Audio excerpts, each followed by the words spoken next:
I think we're living in such an amazing time right now. I mean, if you are not being challenged in some way in your life, you're not alive. And all of this is an initiation. And I don't believe that you have to go to any school of ancient wisdom perched in the Himalayas or for information or training any longer. If you see your life as the school, as the initiation, then you can no longer be a victim to your life. You're going to have to meet the challenges in your life from a greater level of mind, greater than the mind that created it. And so there have been plenty of peer-reviewed articles on the power of peace-gathering projects that lower crime, that lower trauma incidences of death and economic growth. It's all related to what's happening right now for us. And it's not enough, though, for us to just focus on peace and expect the world to change, because in the peace-gathering projects, when the event was over, a lot of the crime and violence returned back to its ceiling level again. It's more important for us not only to embody that peace and feel it, but then to demonstrate it. And when we begin to demonstrate it, I think we give people permission to do the same. That means that we can't be preaching peace and then be stuck in traffic and, flipping people off or arguing with your coworker. You don't get to stand up for peace if you have conflict in your life. So when we start that self-contemplative process of looking within, and instead of judging someone or something, look to see if there's an aspect of ourselves within that person or within that situation that we may need to change. And if we're all doing that at the same time, something greater, a greater consciousness is going to emerge. And so I believe that it should never be about a person. It should be about principles. And when we stand up for principles, that creates community. Because you could be one belief or another belief, but if you're sharing the same principles, which are joy and freedom and cooperation and connection, that's what builds communities. So then, everything in our world right now is reminding us of separation. Whether it's war, whether it's violence, whether it's political deceit, whether it's prejudice, all of those things cause us to live by those stress hormones. And when we're living in that state of survival, we're not trusting, and we become more selfish. So then, starting our day asking ourselves, what would be the greatest expression of myself I'd like to present to the world? And then making the choice to not get up until we are that person, I think that begins to demonstrate greatness. And when there is adversity and when there are challenges in our life, the question, of course, becomes, how do we become supernatural? And that means we're going to have to do what feels unnatural at first. When everybody else is in poverty and lack, that's the time to give. When everybody else is in fear and vigilance, that's the time to show courage. When people are angry and hating and prejudiced, that's the time to show compassion. When people are competing to rush to get to the top, that's the time to change your energy and draw the experience to you. And if you keep doing what's unnatural over and over again, sooner or later you're going to become supernatural. And then what happens is that we have neurons in our brain called mirror neurons, and those are empathy neurons. And when you fed your kid as a child, you went like this. You don't know why you were doing that, but you were unconsciously or subconsciously asking them to mimic your behavior. And they look at you and they follow your actions. And so when you all of a sudden demonstrate greatness in your life, and I don't care if it's just letting somebody ahead of you in traffic or helping someone up or picking up a piece of litter or garbage, and people witness that, they're more prone to do the same. And so we begin to change the world, I believe, by changing ourselves. All of this, the work that we do, really is to teach people how to regulate internal states independent of the conditions in their external environment. That when you finish a meditation, If you get up feeling the same way as you sat down, nothing really happened. Nothing happened neurologically, biologically, chemically, hormonally, genetically. You're still in the same state of being. But when you get up and you feel like an elevated sense of self, and your heart is swollen, and you have a clear vision of your future, and your energy's different, the question is, how long can you maintain that state? So you're literally broadcasting a whole new electromagnetic signature in that state. The thoughts tend to be electric and feelings tend to be magnetic. And the way we think and feel is what we broadcast into the field. And what we broadcast into the field is our experiment with destiny.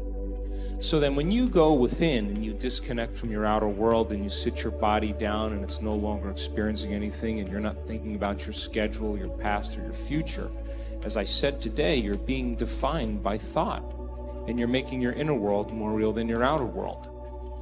When you open your eyes and you present yourself to the world, the job then is to not react emotionally to the same conditions in your life, because the moment you react emotionally, you're equal to the conditions in your life and you're back in your past. So then when you fall from grace and you move off that state, then you sit down and you realign. You begin to tune in again and you change your energy again. Now, when I'm going through change in my life, or I have a specific outcome that I want to create, I love to get up early in the morning. That's my time. I'm a 4:30 in the morning guy because that's my time. The rest of the day I'm serving, but I love getting up early and changing and working and having some time to myself. And I believe that when I invest in myself, I invest in my future. And that time in my morning, nobody bothers me because that's my time. And because of brain waves and brain chemistry, the door between the conscious mind and the subconscious mind is more open. And so if I get up early and I'm kind of between theta and alpha, I don't have to work as hard. I'm not thinking, I just kind of relax into the moment. In the evening, I always ask myself, how did I do? How was one lifetime in one day? Where did I fall from grace? What happened? And so then when I look at seeing how I reacted to someone or something, or I made the choice that I could have made a better choice, I naturally, and we all do this, begin to think, well, if the same situation happened again, how would I do it differently?